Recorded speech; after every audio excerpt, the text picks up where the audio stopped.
মতোই ছিল। কিন্তু হঠাৎ তার জীবনে এমন একটা ঘটনা ঘটে যার ফলে এই সাধারণ ছেলেটি হয়ে ওঠে বড় মাপের একজন হ্যাকার। কিন্তু ঠিক কী এমন ঘটেছে সেই ছেলেটির জীবনে যার জন্য তাকে হ্যাকার হতে হলো, আর হ্যাকার হয়েই বা সে ঠিক কী এমন করলো, এই সব কিছুই জানবো 2021 সালে মুক্তি পাওয়া একটা অসাধারণ সাসপেন্স থ্রিলার মুভি 20 হ্যাকারের গল্প থেকে। গল্পটা এত ইন্টারেস্টিং যে আপনি এক মুহূর্তের জন্য চোখ ফেরাতে পারবেন না। তাই চলুন আর দেরি না করে সরাসরি গল্পে চলে যাই। মুভির শুরুতেই আমরা গল্পের প্রধান চরিত্র জিমিনকে দেখতে পাই। সে রাতের অন্ধকারে লুকিয়ে একটা বিল্ডিং থেকে বেরোনোর সময় ওয়াচম্যানের হাতে ধরা পড়ে। তার হাত থেকে পালাতে না পালাতেই বাইরে থাকা সিকিউরিটি গার্ডরা তাকে ধরে ফেলে। কিন্তু জিমিন এত রাতে লুকিয়ে সেখানে কেন গিয়েছিল সেটা জানার জন্য আমাদের আগে অতীতের কিছু ঘটনা জেনে আসতে হবে। এরপর দেখা যায় জিমিন একদিন একজন ডিটেকটিভের কাছে তার বাবার একটা কেসের ব্যাপারে জানতে চায়।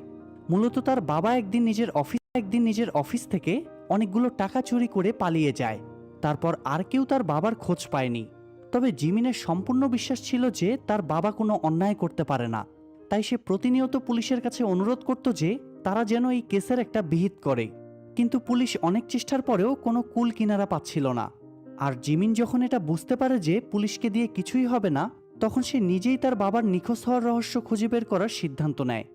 সিন ফ্ল্যাশব্যাকে গেলে আমরা দেখতে পাই জিমিন কলেজে যাওয়ার সময় হঠাৎ তার বেস্ট ফ্রেন্ড জুহি দৌড়াতে দৌড়াতে সেখানে চলে আসে।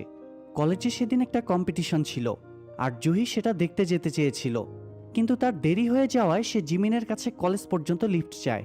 তবে জিমিন তার কথায় পাত্তা না দিয়ে সেখান থেকে চলে যায়। এরপর জুহি কোনো মতে কলেজে পৌঁছায়।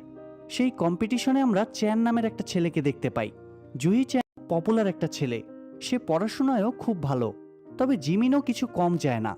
দেখতে অনেক কিউট হওয়ায় কলেজের অনেক মেয়েরাই তাকে খুব পছন্দ করত, কিন্তু জিমিন তাদেরকে পাত্তাই দিত না।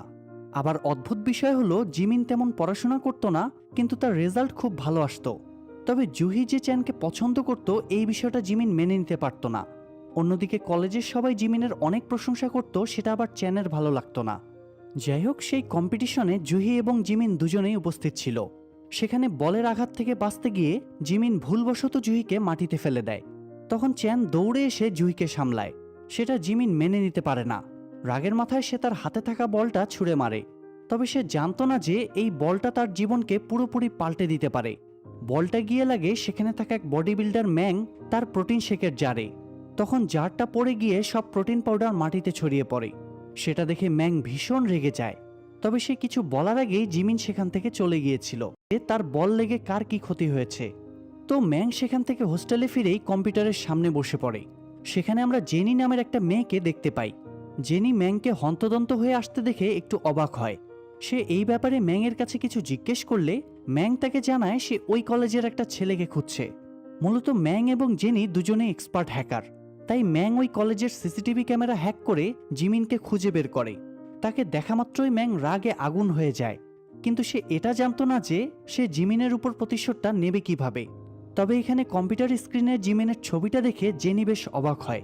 সে তার ফোনে খুঁজে দেখে তাকে বেশ আগেই জিমিনের একটা ছবি পাঠানো হয়েছিল।